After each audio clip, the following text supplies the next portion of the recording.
feel like I'm schooling it.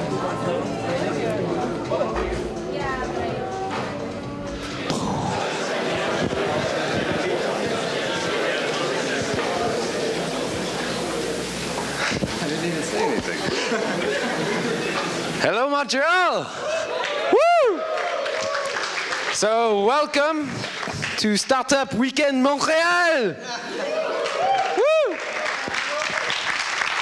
Are you guys excited to be here? Yeah. Who's participating this whole weekend?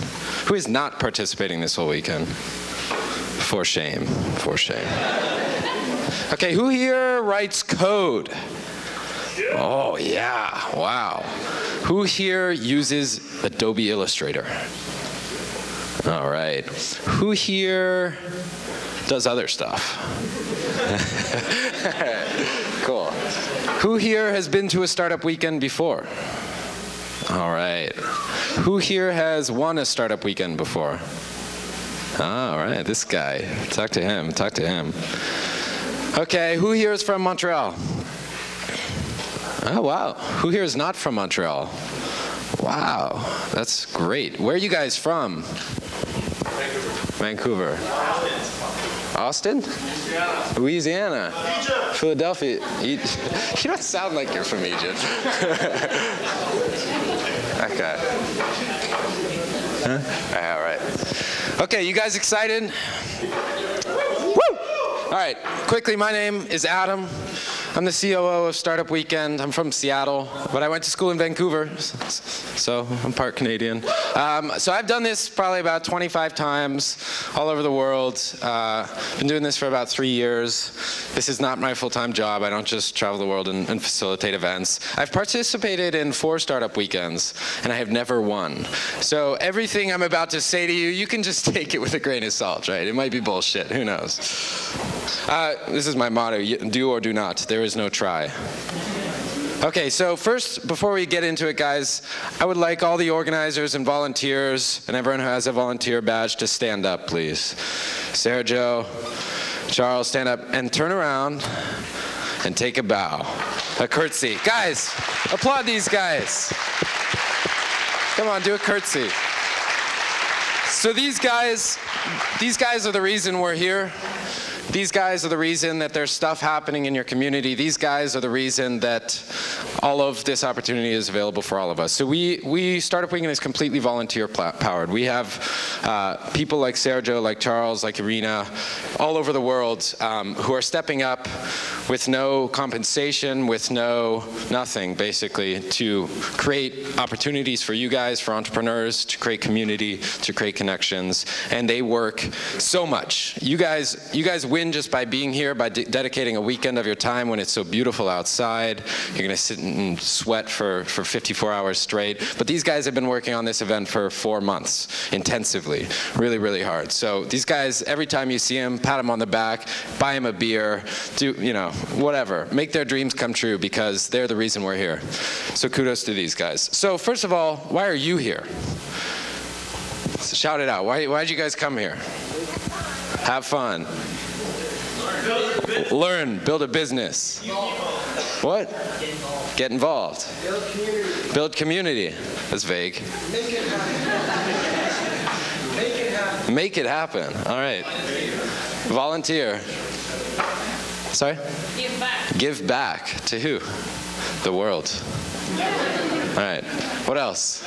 Network. All right. You're a business guy, huh? Yeah. Anyone else? To win. All right, wow. I like that. Anything else?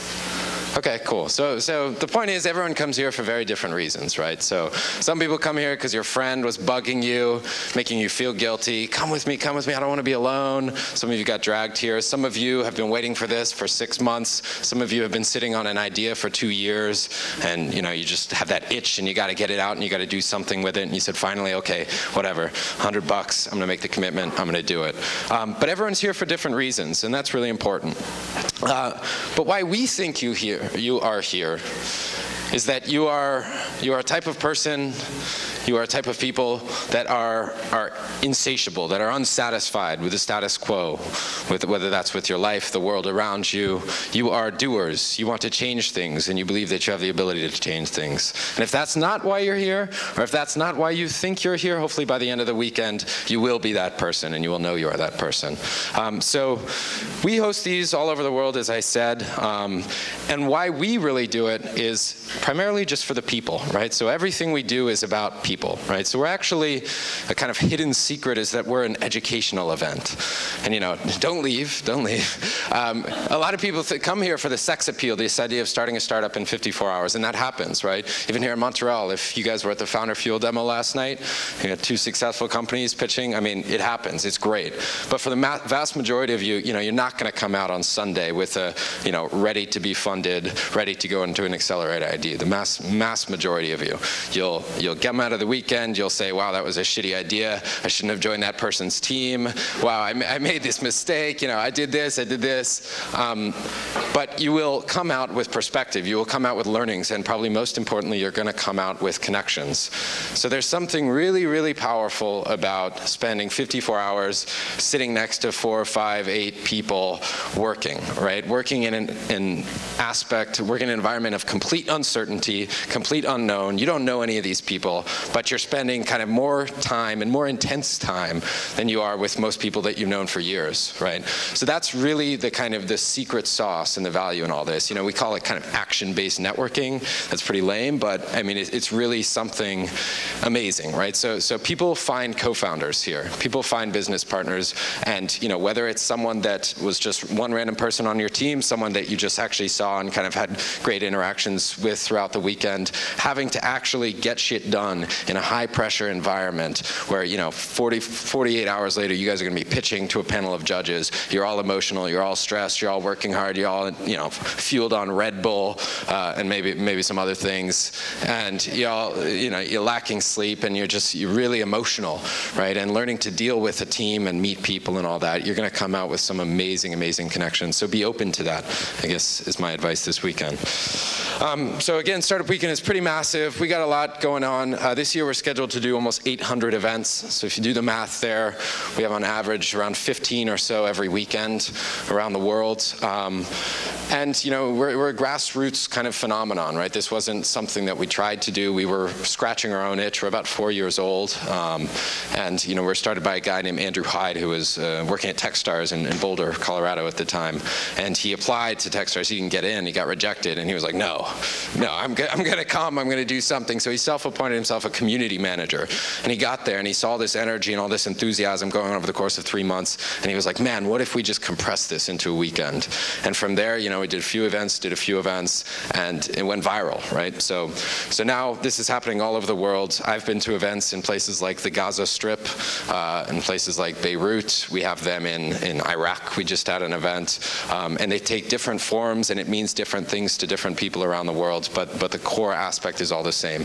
So it's pretty amazing to think that you guys right now are going through the same experience, or about to go through the same experience that people across just about every single culture that you can imagine, and from every single background that you can imagine, have gone through. So we're going to play a little game, a little quiz. If you guys, so there are, I think, 7 other startup weekends going on. I'm going to show you a picture of each city. If you guys can guess the names of all the cities, I will buy you all a beer. And I'm not rich. Okay, so starting with this one. Shout it out. Calgary. Yeah.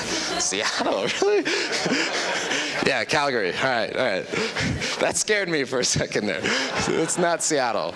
It gets much harder, guys. All right. Okay, there's a freebie for you. So yeah, we've got an event going on in London. How about this one?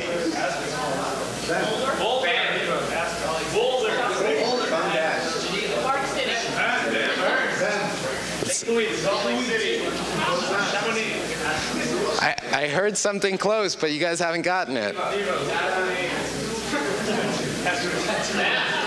It's not Banff. It's not Banff. It's not in Canada.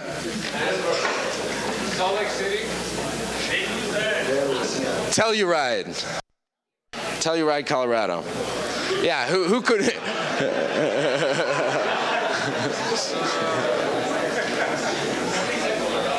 Yeah, I heard Colorado, but you know, you gotta get the state. Okay, so this one, I couldn't actually find a picture of it because it's not a city. It's a region of the world. Wow, Galicia, Spain, very well done. Yeah. So yeah, we got an event going on in Galicia. How about this one? This is the best picture I could find, I promise. I'm not trying to hurt you there. It's not anywhere near here. Let me throw you that. It's not Japan. Okay, this is Adelaide, Australia. Woof, who knew? See, this was a safe bet, right? Just killing it. Okay, how about this one, guys? Another one. You're close. I mean, you're in the right continent. No. Yeah, you guys aren't gonna get it. So this is Caracas, Venezuela. And then finally, it's not exciting because you guys have lost so many already, but this one, you're never gonna get this. This is Raleigh, Durham, and we got one more actually. And this one, you know, really this was the best picture I could find. I don't know why they don't take pictures of their city. This is Sheffield in the UK. So, I didn't, yeah. Anyways, that was a fun game. I win. Okay, so yeah, we got all these events happening over the weekend. They all have hashtags. We're actually having a hashtag battle. I don't know how many people know this. So actually it was a startup weekend company about a year and a half ago in France. They built this hashtag battle application that basically measures tweets and has been used almost exclusively for startup weekends. So this is going on all the time. And then there's obviously Montreal. So over the course of the next 54 hours, guys, tweet, you know, take Instagram photos, do all that stuff, make some noise, right? Because obviously it's not just about, right, like funny pictures, but it's about representing your city and showing that we're on the map. And here's the status of the hashtag battle, and that top green one is not us. So that's all you need to know. So, so start tweeting.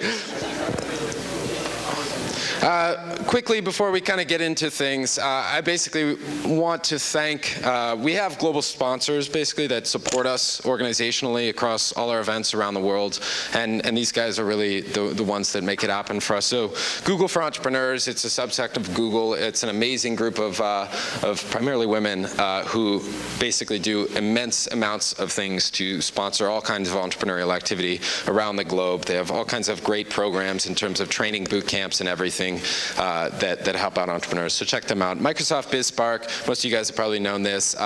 Basically, the BizSpark program, if you don't know, if you have a startup, you apply to BizSpark, you can get all kinds of free software, free stuff, and you don't need to be building on their platforms. It's fantastic. Great team. Coca-Cola, I know you never heard of them. Amazon Web Services, that's important this weekend because we have $100 codes for every participant to basically be hosting, and you should be hosting, always be hosting, ABH. And .co, so we have free domain registries actually. So .co, you get to free .co domain, which is super cool these days if you're not with it. Quickly, I'm going to have actually Sergio, one of our key organizers, come up here and thank our fantastic local sponsors here. So give a hand for Sergio. Hey.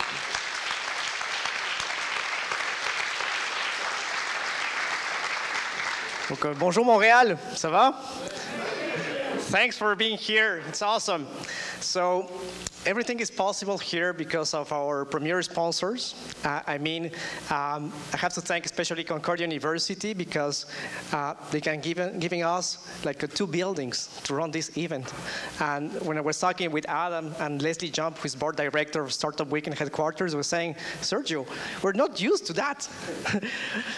So I want to thank really a lot Marie-France Watson from Hospitality Concordia. So she's been handling everything here, logistics and operations. But I want to introduce you to Mr. Benoit Antoine Bacon. He's Provost and Vice President of Academic Affairs. He's going to have the opportunity for 3 minutes to just explain why are they supporting the Startup Week in Montreal. Thank you very much.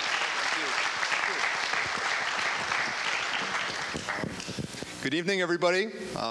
Welcome to Concordia University. Bienvenue à l'Université Concordia. On behalf of our president, Alan Shepard, on behalf of our university, it's a great pleasure to greet you, to wish you a great startup weekend. You're embarking on 54 hours of hard work, one incredible learning experience, and I think you'll have fun too. To those of you who come from out of town, from outside of Canada even, welcome to Montreal. Enjoy your stay in our wonderful city. Like Montreal itself, Concordia is a place of creativity, innovation, and entrepreneurship. Bringing Startup Weekend to Concordia demonstrates our commitment to these values. So this event brands itself as no talk, all action, right? So I get the message. I'll be really brief. I do want to say that Concordia University, I think, is a natural fit to be a sponsor and host to this event. We pride ourselves on innovation, on being the first to embrace bold new ideas. One of our core objectives is to provide hands-on experiential learning opportunities that supplement what is learned in the traditional classroom. So currently we're taking our culture of innovation and entrepreneurship further this year.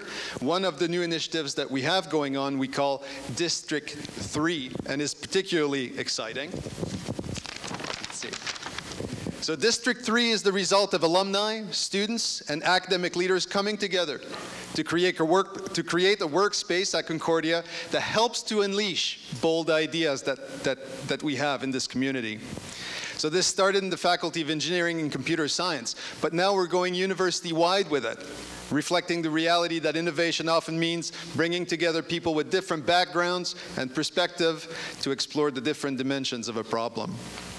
So District 3 has become a multidisciplinary incubator of innovation and entrepreneurship. And already this summer, 12 teams of students are already hard at work developing ideas for new products and services. And you can meet one of those teams, Voice Trust, at a booth in the EV building today and throughout the weekend.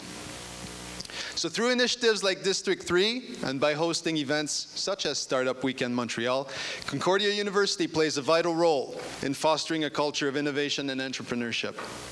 We believe that this is an important part of our community engagement and, of course, of the outstanding educational experience that we provide. So in closing, thank you. Thank you.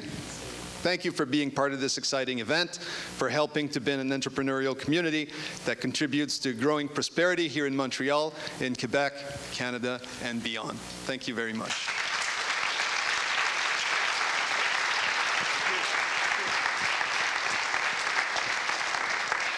So thank you, Concordia. So just to everybody knows, besides hosting the venue, Concordia was so delightful to sponsor also the catering service. So please, another big applause for them. Thank you so much for your generosity. The next sponsor is BDC. BDC Venture Capital is a national sponsor in Canada. And one of the main supporters of Startup Weekend nationwide is Charles Moran, who is an Associate Director of Strategic Investments. So not only he's a lead co-organizer, but also he's sponsoring this event. And he's doing that all over Canada. So please welcome Charles Moran.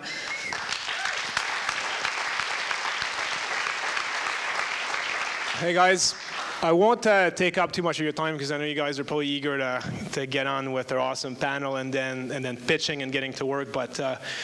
But so for us at BDC VC, we've been very excited about Startup Weekend for some time now, for all of the reasons that Adam listed earlier.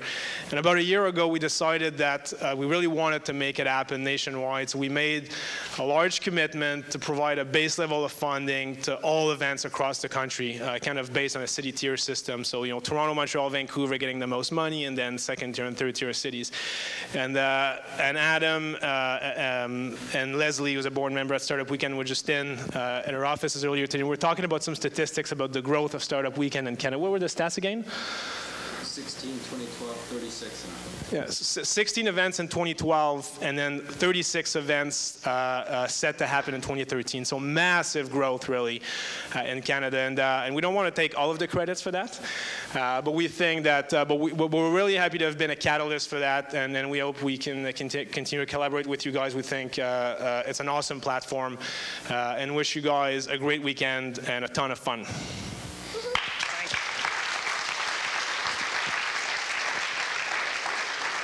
And Charles is very important for supporting the entrepreneurs here because besides supporting Startup Week in Montreal, he's also supporting the Founder Fuel Accelerator. We have Ian Jeffrey here.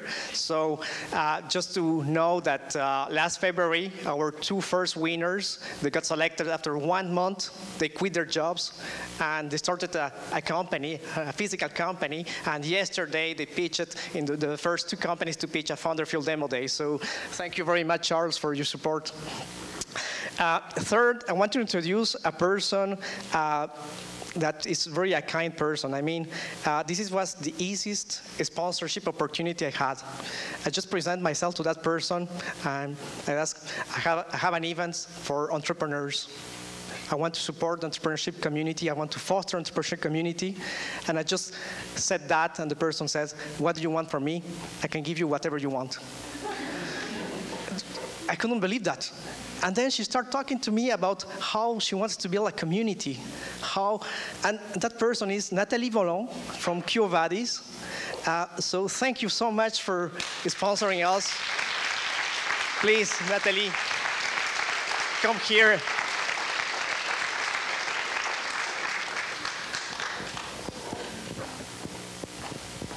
Merci, Nathalie. Hi, everyone. So what we do is a little bit boring compared to what you guys do. We have real estate, so I can see all of you guys probably going, what the hell is she doing anything with startups? So I'm actually a social worker that took over my dad's business, and I said, okay, well, if I'm going to be really bored for the rest of my life, I really want to change the way I do real estate. So we built a company. We've been around for 20 years, and we basically took all the tenants that nobody else wanted.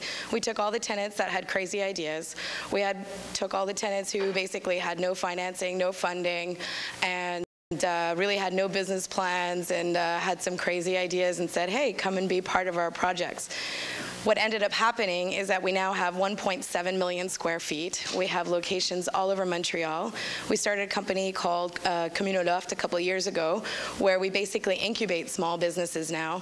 A lot of the banks at first didn't like this. Are you completely nuts? You're going to fill all these buildings with small businesses.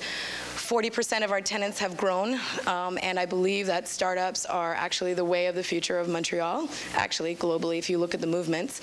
The fact is that you guys with ideas who take chances and take risks are probably the coolest part of the segment of Montreal or any of the smaller cities or bigger cities. So the fact is that you guys create jobs by you guys creating a company, taking an idea, taking a risk, getting financing going on. You guys start hiring people. So you guys are the economic fuel behind anything. So as far as we're concerned, and I mean, you hooked up with me from LinkedIn, said, hey, we want to do this cool thing. So that's what we do, is we support small and medium businesses, and we give them spaces that are cheap and awesome because they're super flexible and fun, and we have daycares and gyms and restaurants and dragon boats and all kinds of craziness. And it's fun because you want to go to work and you want to be inspired and you want to be in an environment that inspires you, but you don't want to spend all your money on real estate. You want to spend money on your infrastructure, your computers and all the things. I married a tech guy, so I know you're whatever. I just learned about hashtags. I'm totally old. So the fact is that what you do is our future, and we innovate in real estate, so I can't code at all, ever. But the fact is we want to support you guys to do really cool, awesome stuff, and we're actually giving a prize that 2 of you guys, I don't know how you're choosing it or whatever, can have 6 months free in our buildings. So, you know, take a chance. So enjoy the weekend.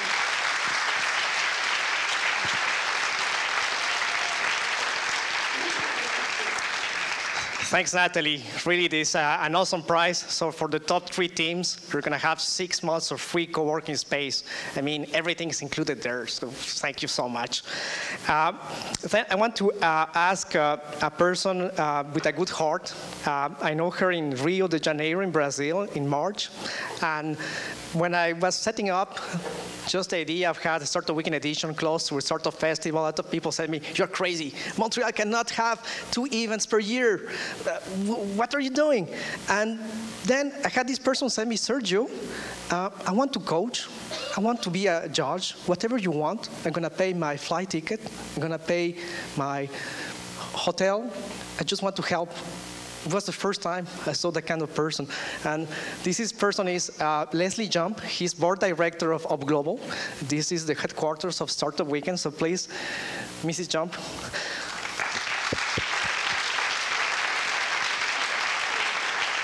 Thank you. Salut Montreal, how are you tonight? Everybody excited? So when Adam asked before, why are you here? I come here to be inspired. You guys don't know it yet, but look around you. You've just joined a tribe, or you've just found your tribe.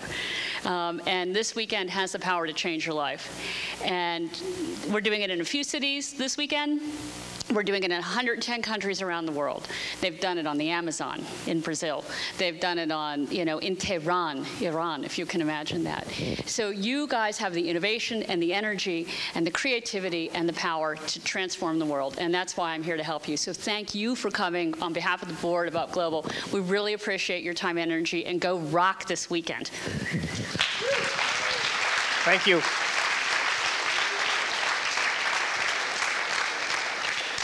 So now I want to invite Philippe Telliot. I don't know if you're here, Philippe. Philippe Telliot, Startup Festival. No, so Philippe couldn't make it, so we're making this event thanks for a collaboration, a special collaboration with the Startup Festival. Philippe Telliot was so kind to open everything, infrastructure, collaboration, network. A lot of the coaches, mentors that we have, even judges, are thanks to Philippe Telliot, because he opened everything to make this possible. So if you see, for example, our logo, that's somewhere, we are even picked the colors from the festival because of this. So thank you, Philippe Telliot, wherever you are. Finally, I want to introduce to a good friend. He's a good friend from a law firm called Miller Thompson. I was looking at that time for a partner that could support you guys when you start a business, just to have support and being backed by good lawyers. And I needed, because I used to be an entrepreneur, so the hard part is to launch a company, to register a company, and all the complexity behind that, to be sure that your idea is very well protected, IP and so on. So when I contacted my friend, she said, Sergio, I was just looking for an opportunity to foster entrepreneurship. So this is my friend, Caroline Leduc, and she convinced, Caroline convinced his partners. It lasts like 2 months to make this deal happen. So Caroline and his partner, Mr. Bernard Blouin, are here. So I don't know who of you wants to talk. Caroline, merci beaucoup.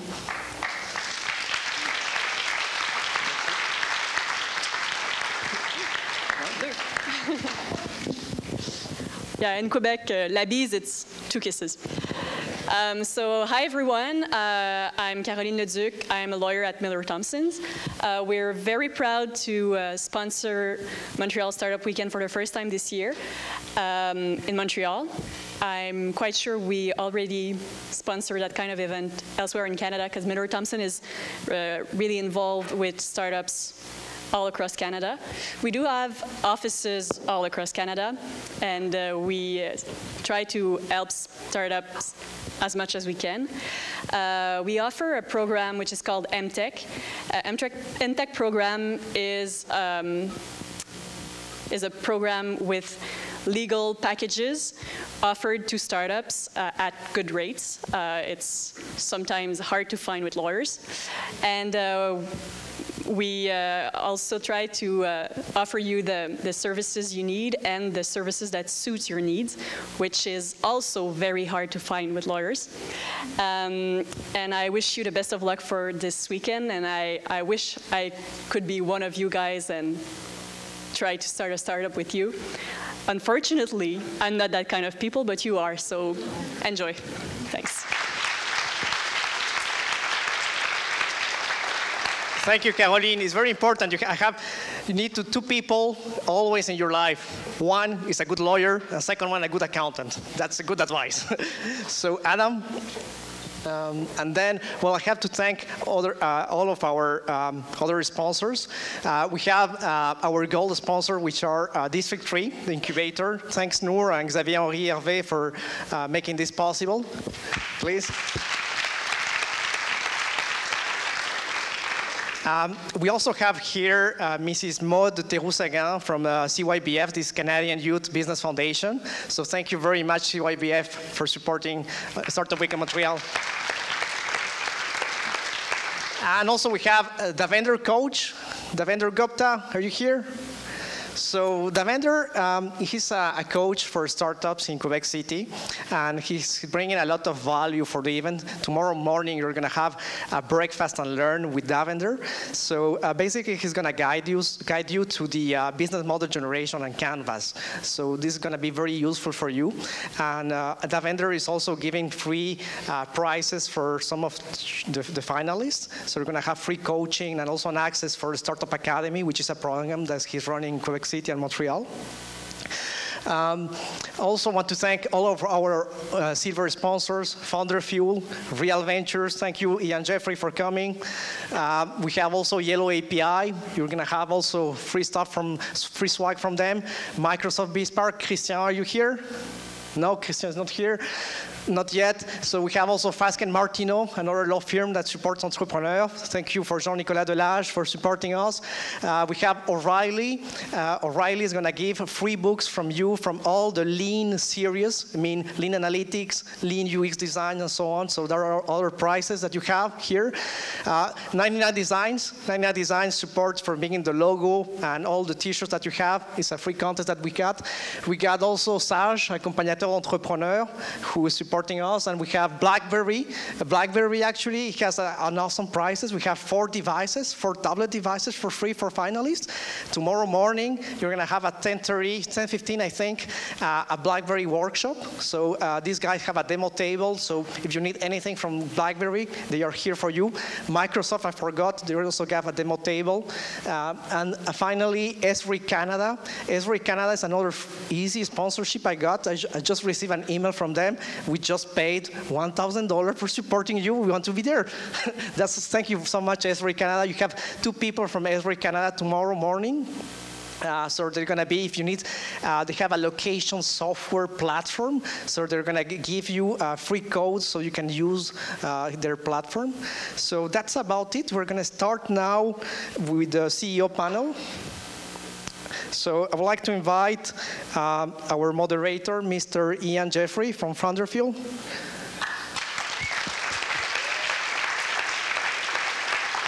Thanks, Ian. Do you want to invite your Sure. Actually, if you don't mind, I'd like to say just a couple words before we get started. A couple people, you both mentioned it, but Startup Weekend actually is very important for us at Real Ventures and Founder Fuel. As those of you who were there yesterday know, 2 companies that were pitching in the last, or that participated in the last cohort came out of the last Startup Weekend. One was Crowd Media, which was the winner, and the second one was Dashbook. And I don't know if you guys saw the article today on VentureBeat, who were there at the event yesterday, but they wrote a raving review about the Crowd Media business. So we're really, really excited to be here again this year.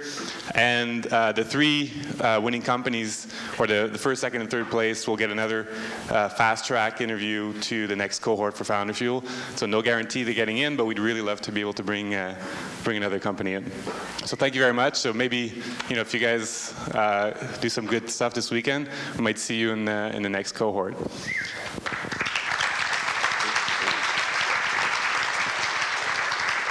So we have 4 CEOs today representing successful Canadian startups. The first one that I'd like to invite on stage is Jeff from Playerize. I have Catherine from ShopLocket. Stéphane from OMSignal.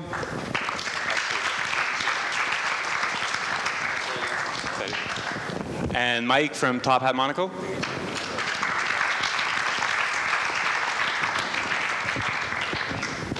So we have, I think, 40 minutes, is that right? 40, 45 minutes. And so I want to do some questions. We have a list of questions that we've prepared, but I also want to make sure that those of you in the room have a chance to answer questions or ask questions as well. So if any of you want to ask at any point in time, just raise your hand. We'll try to get you. If not, we'll keep some time for the end. I'm going to be looking at my phone. I'm not checking email. It's my notes. But to start off, obviously what we'd like for each of you to do is just introduce yourselves and give us your elevator pitch. Sure. I'm Jeff Magnuson from Playerize. We went through Founder Fuel in their first cohort back in 2011. And since then, we raised $2.5 million. We acquired another company. Right now, we're 24 people between 2 cities, San Francisco and Vancouver. Our original model was to do player acquisition for social and mobile games. In the last year, we've moved much more into the payment space for gaming companies, and we're doing a great job right now. Like, we're doing 8 digits of revenue profitably. This is the kind of thing you can launch going through these accelerator programs. Thanks. Catherine? My name's Catherine. I'm the CEO of ShopLocket. We went through the first cohort of Extreme Startups, which is in Toronto, last year. We raised our seed round of funding, $1 million round last summer. We're still small. We're 6 people in Toronto, and we are an e-commerce platform that helps people start selling online. So it's embeddable commerce that will work on any website. I may try to have a little battle between the accelerator companies and the non-accelerator companies. We'll see if that works out. Stéphane? First, I'm going to do some market research. Show of hands, please. Who here generally wears shirts or bras? Show of hands, please. All right, excellent. 100% addressable market for us. This is wonderful. My name is Stéphane Marceau. I'm the CEO of OMSignal. We do biosensing apparel, meaning shirts and bras, which read your biometrics continually as you go about your everyday life. And our garment seamlessly connects with your mobile device, your iPhone, your iPad. And we're 15 people based in Montreal. We're backed by Real Ventures, by Golden Venture Partners, and by David Cohen from Techstars. So delighted to be here tonight. Cool. My name is Mike. I'm from Top Hat. What we do is we provide a student engagement system for classroom interaction. Basically, if you've ever been in a lecture where you were really bored and were just sort of surfing Facebook, we would let you use your smartphone, tablet, cell phone, or whatever to participate in really cool activities in class, like polls, discussions, interactive demos. Basically makes lectures much more entertaining. We've been around for about 4 years now as a company. It seems much longer than that, believe it or not. We raised a VC round about a year ago. It was an $8 million round. We've been growing pretty quickly. We're up to 85 people now, have pretty good revenues. We're used in about 350 universities across North America and in Australia these days. Yeah, so hopefully I can write some interesting answers for you guys. All right. So Startup Weekend is all about having business ideas and trying them out and launching them in a very short amount of time. So I'd like to hear each of you talk about where the idea for your businesses came from. So just briefly. So I'll start with Mike this time. Yeah, so I guess I'll split my answer into 2. So the first thing is the core of the idea came from my experience in engineering at the University of Waterloo.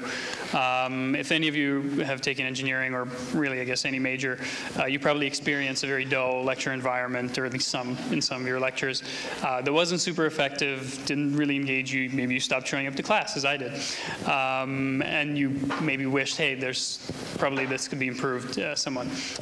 So that was really the source of the idea, is just realizing that, first of all, the experience was fairly poor, and second of all, that mobile devices had sort of come onto the scene, which made it possible to really transform that experience, going from the bottom up through the students and the professors.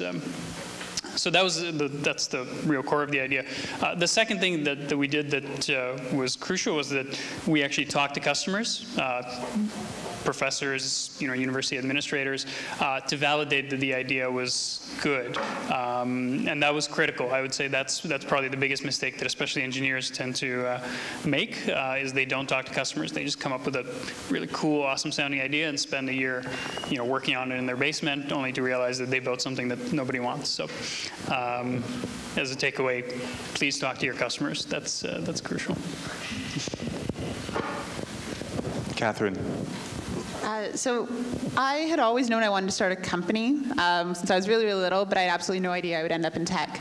And when I was in high school, I started planning events for entrepreneurs and got to meet all the cool people in the tech industry and started doing a lot of consulting work. And I probably went through 10 different startup ideas that lasted anywhere from, an hour to 6 months, and would work on them. And whether it was the idea or figuring out something about the market, it just never necessarily clicked. And I was always really trying to force an idea. I was like, I really want to be starting a startup. I need to think of the idea. What's it going to be? And weirdly enough, what ended up becoming ShopLocket came out of work I was actually doing as a Shopify theme developer.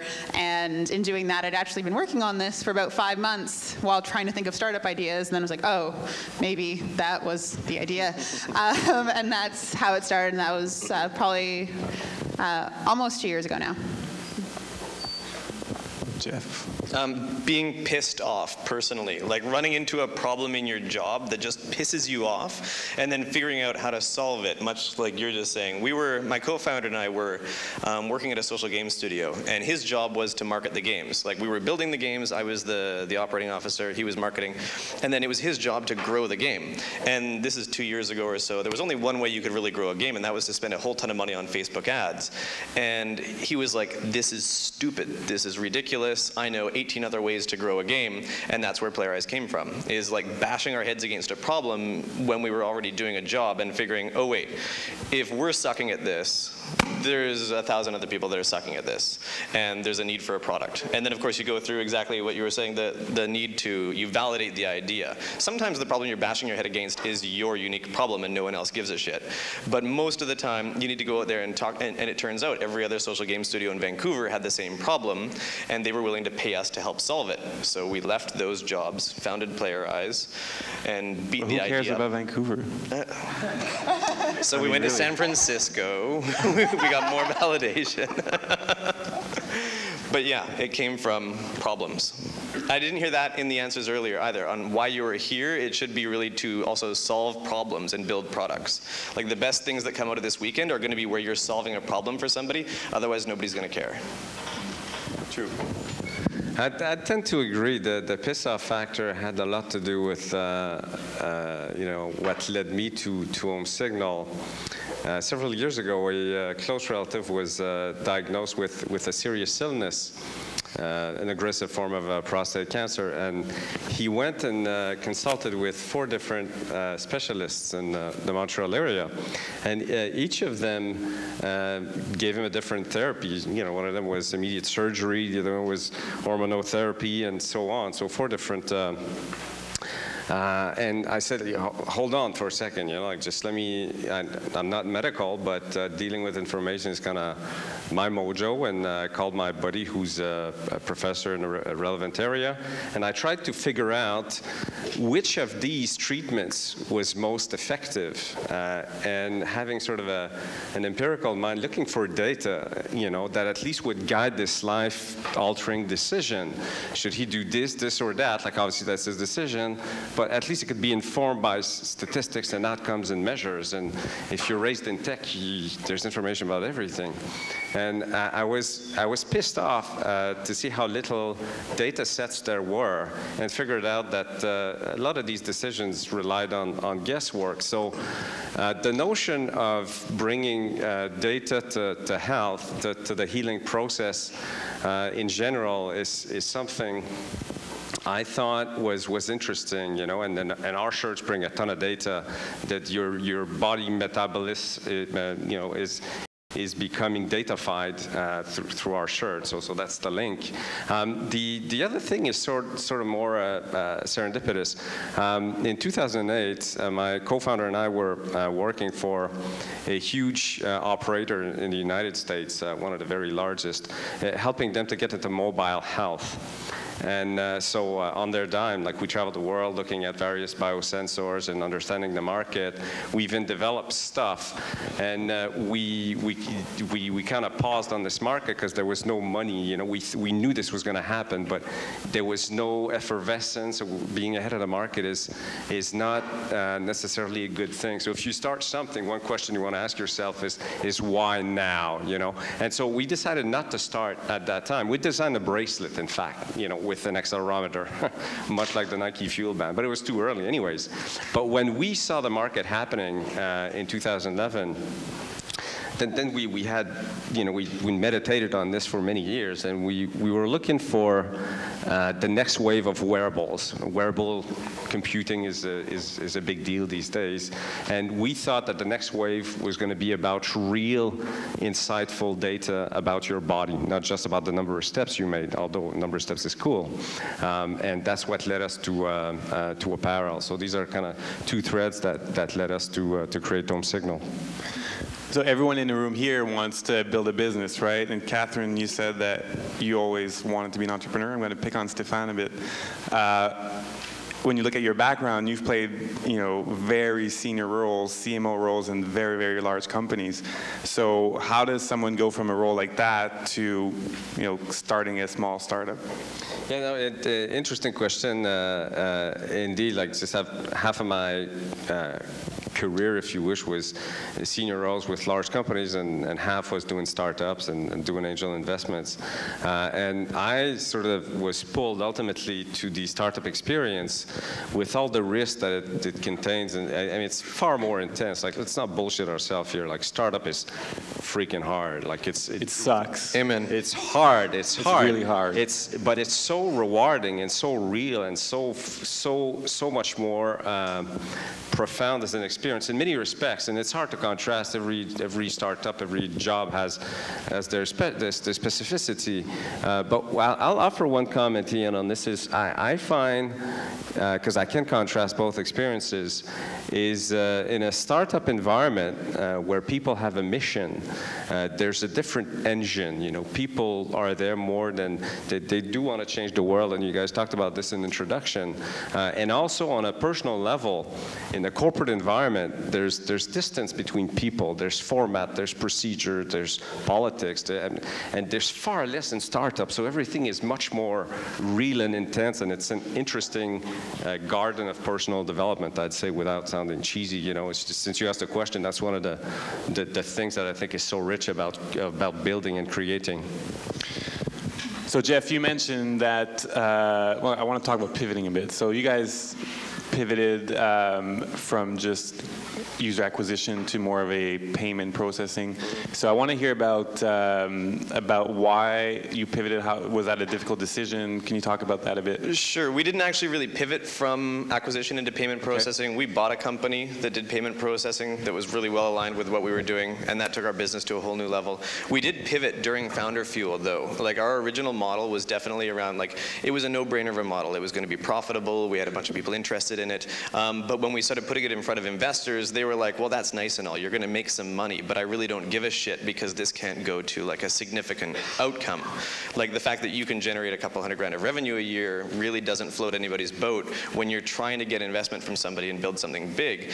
Even today, my board members keep busting my balls that our vision just isn't big enough. And so at the end of the day, they don't want you to just build something that's small and profitable. They want you to build something that really can go orders of magnitude larger than what you're even thinking of. And so our pivots throughout Founder Fuel actually were all around layering on additional levels of complexity, not complexity, additional levels of value in things like not just doing player acquisition, but retaining ownership of those players, like building up a list of players under management that reach into the millions and created enterprise value for the company, instead of just being a pass-through channel that made money per player. Our investors and advisors were really incredible during that process at busting our balls on where are we going to add additional value instead of just being paid, kind of thing. And so that's difficult, and that's where a lot of the pivots come from. Is you'll have an idea that's pretty good and it'll make some money, but there's always adjacent ideas that go even bigger. And that's something that we work on right now. Is we come from a place today that is, we have a lot of pieces of value. We have revenue, we have, we work with 500 game studios, I have a big team, I have a budget to build new things, but we're always looking for, okay, what's the piece next to what we're doing that can go even bigger? Like if we're doing 8 digits of revenue now, what's the additional way that we can put 2 and 2 together and take it to 100 million or 500 million? Yeah, we try to pivot constantly. I don't know. I've never executed like a full pivot. We do like adjacent pivot and extend. Try to find the next piece that's actually a bit more valuable than what you're doing, or try to add a layer that adds more value. Okay. Catherine, you're nodding your head. Have you guys been through that?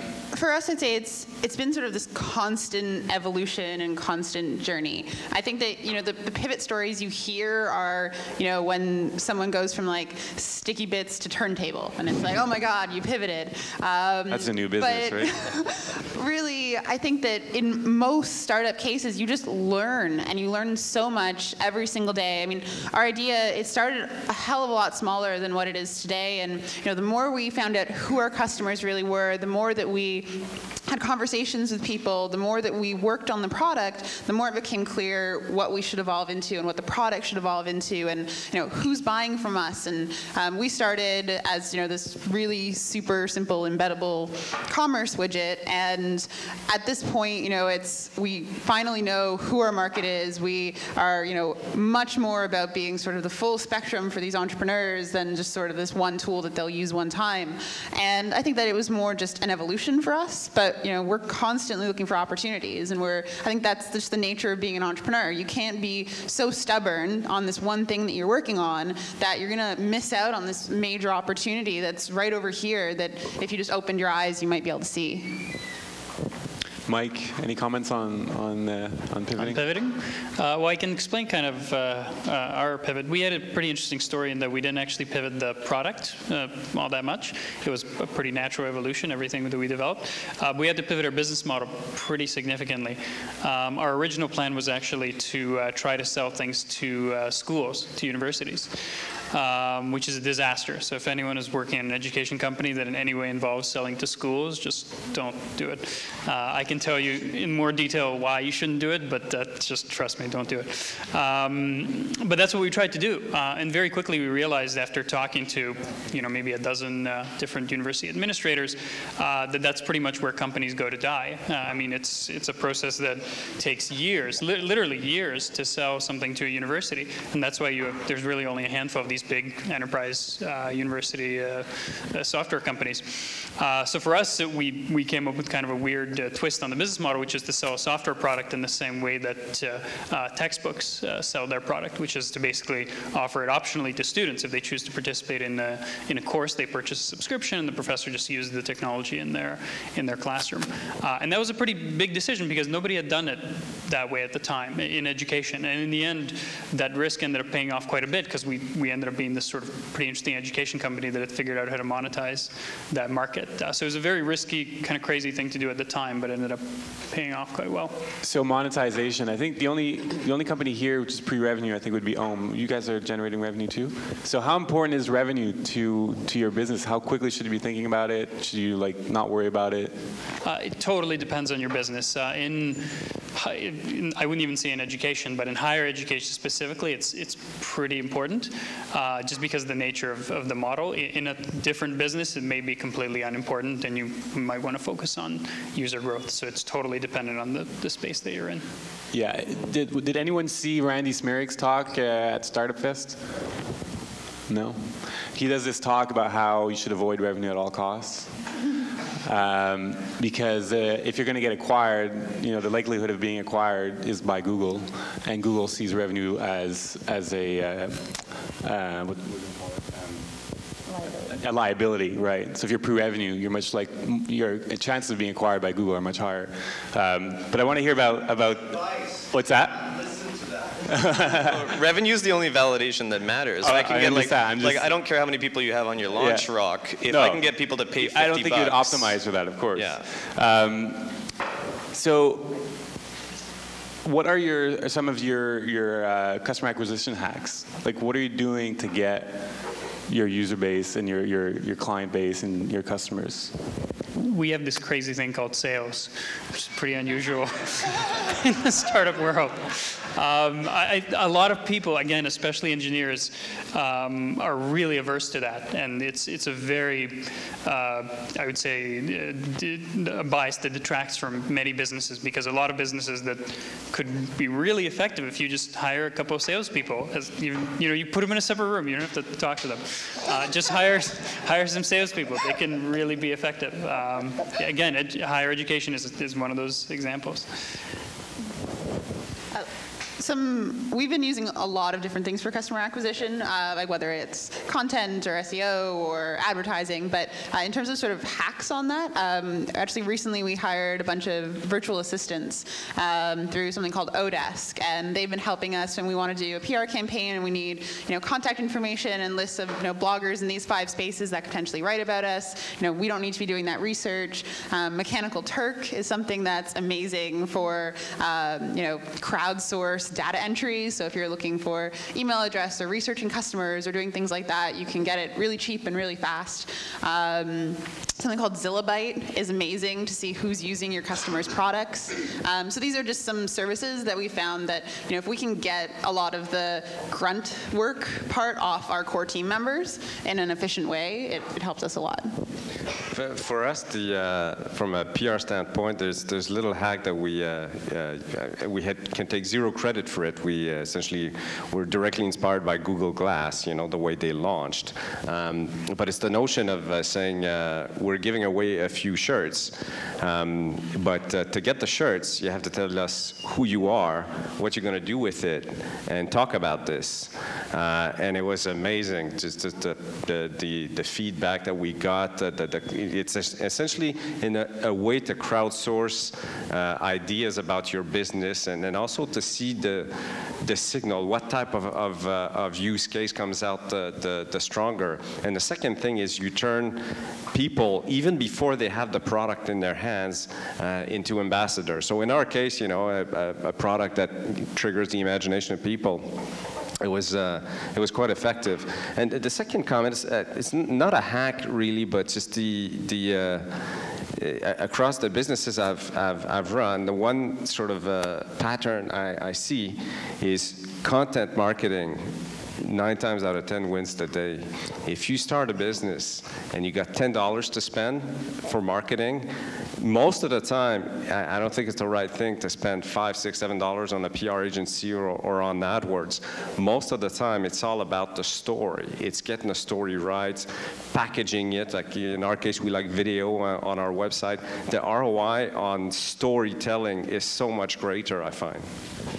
So there's only about 8 minutes left to this. Is there any questions in the room? Because I want to make sure you guys get a chance to ask some questions. I got more questions if you know. But yeah, right there. Did you have an interview with Mr. Yeah, I did. Yeah, well, it's not a question. I wanted to mention to everyone to watch it, because he said a couple things, but the interview is like 1 hour long, and it's great. Thanks. Any other questions? What interview was that?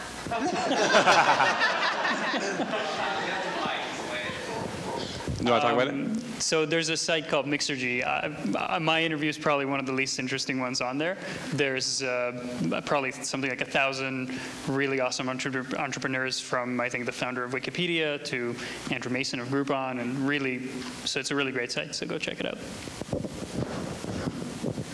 Anyone? Yeah. Would you recommend crowdfunding for launching your startup, or just like get started after the start of the weekend? I think crowdfunding is a great way to get pre-sales for an existing product that you have planned. Like a lot of people are using it in the gaming space where they have the game laid out, they have it all figured out, and they use crowdfunding to get people to buy it in advance so they can then use that purchase funding to generate it. It's just kind of like a prepayment system. I wouldn't use it for anything other than that, I don't think, in a startup. Given the nature of our business, I've probably talked to about 300 people in the last 2 months that have crowdfunded a business. It's interesting to see how it works. There's actually almost a formula, really, that you could follow on Indiegogo and Kickstarter to, launch. If your product is, good enough, and it's pretty easy to figure out whether it's the right type of product for one of those platforms. There's almost a formula you can follow, but it's dangerous. There's a lot of pitfalls to it. So, make sure you're actually going to make enough money on this campaign to fill those orders. Make sure that, you're actually going to want to continue this afterwards. A lot of people just fall short. Make sure you have a strategy for continuing to get orders after crowdfunding, because we see those orders after crowdfunding. They drop off a lot. So what is your marketing campaign after Kickstarter has stopped throwing people at your website? So it can be a great launch strategy. You're probably not going to make much money off of that initial. It might just get the product done. But you'll create a community. And then if you are smart enough to build that community, then you can be one of those people that succeed after. But if you talk to me after, I have so much information on this crowdfunding thing that I could get to you. Anyone else? No? Okay. Then I'll continue. So you guys are all CEOs of successful Canadian companies. So tell us about some of the challenges of growing your team. Like going from two-person team to, in your case, you got what, 30? Yeah, we're 24 right now. But 85 in your case, Mike. So tell us, nice. I'd love to hear about both of you.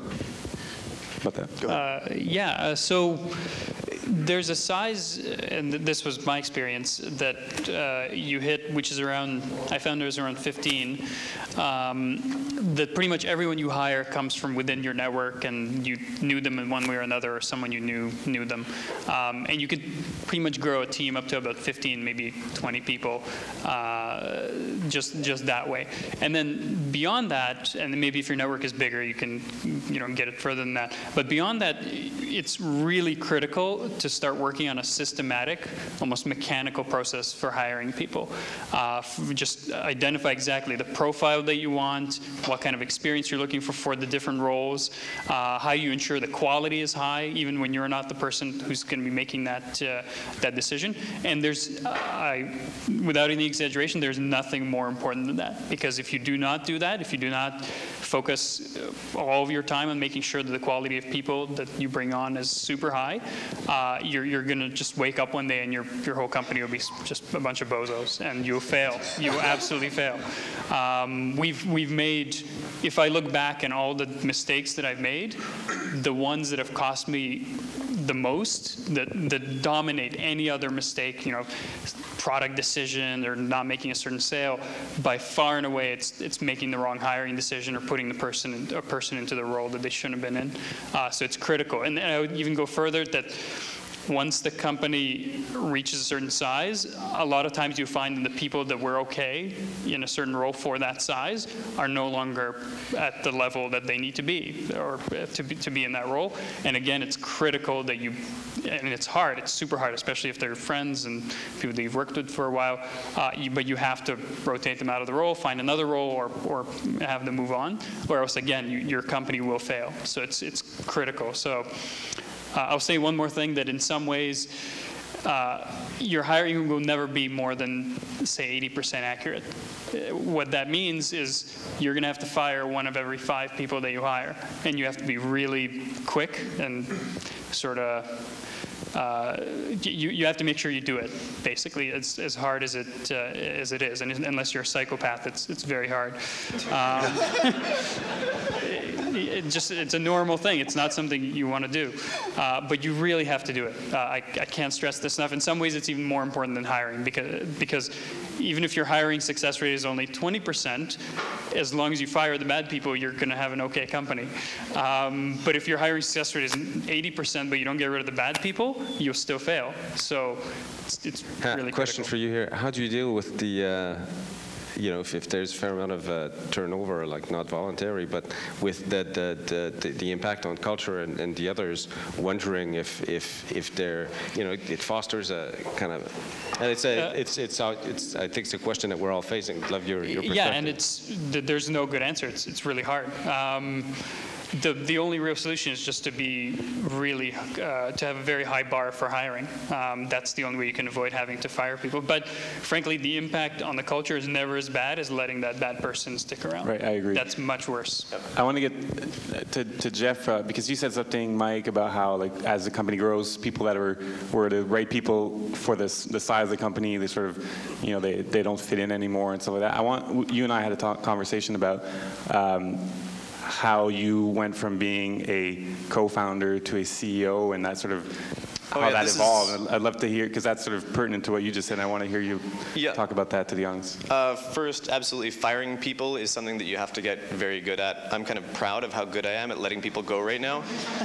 It's actually something that I almost get like it's not even I might be a psychopath, but I get a little bit of joy out of it, because by the time I'm sitting across from that person in that meeting room, I'm finally solving a problem that I've probably been avoiding for anywhere between weeks and months. Either I'm fixing a budgetary problem, or I'm letting go of somebody that just is not a good fit.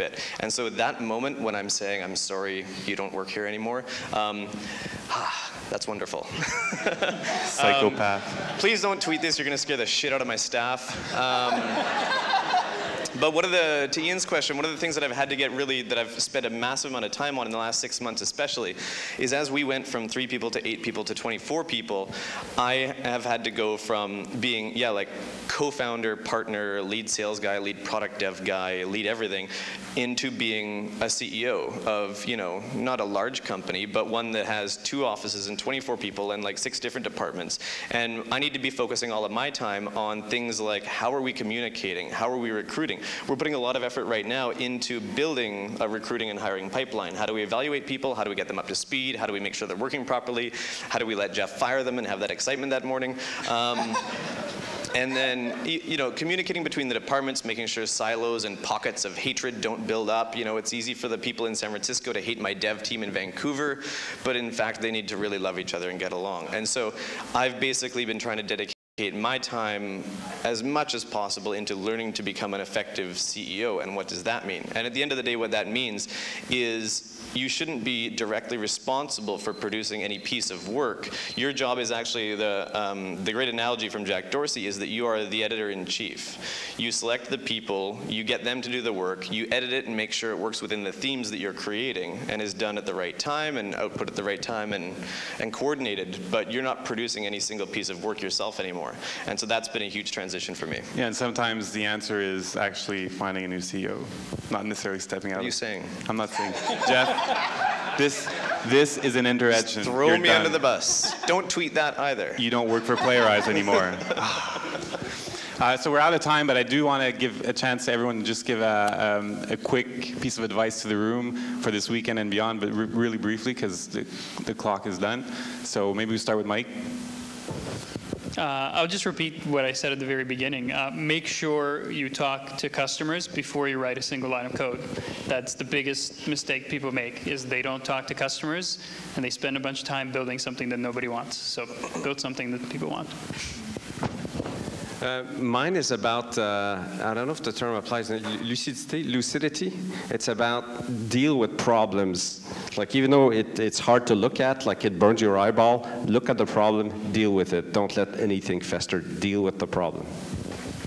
Yeah, I'd say that, you know, if this is something you actually want to do and want to work on something big. Work on something that is a major problem. Don't, you know, this small thing that's like just this little app. I mean, yes, but like, what is a bigger way to look at it? Like, really be ambitious this weekend and like think of things that need solving and that are like really important. I mean, if you're going to put your time, your life, your blood, sweat, and tears into this thing, like make it matter. So yeah. We covered solve hard problems. So I mean, on the sales thing earlier, in the early days when you're a couple of people working on a company, you can't outsource sales. You've got to be in Glengarry Glen Ross with the pair of brass balls, always be closing. You are the chief sales officer of your company. It's your job to burn down that cold call list and get the first 500 customers or 50 customers. You can't get somebody else to do that, even if you're a programmer. So Mike from Top Hat Monocle, Stefan from OMSignal, and Catherine from ShopLocket, and Jeff, formerly from Playerize. Thank you very much.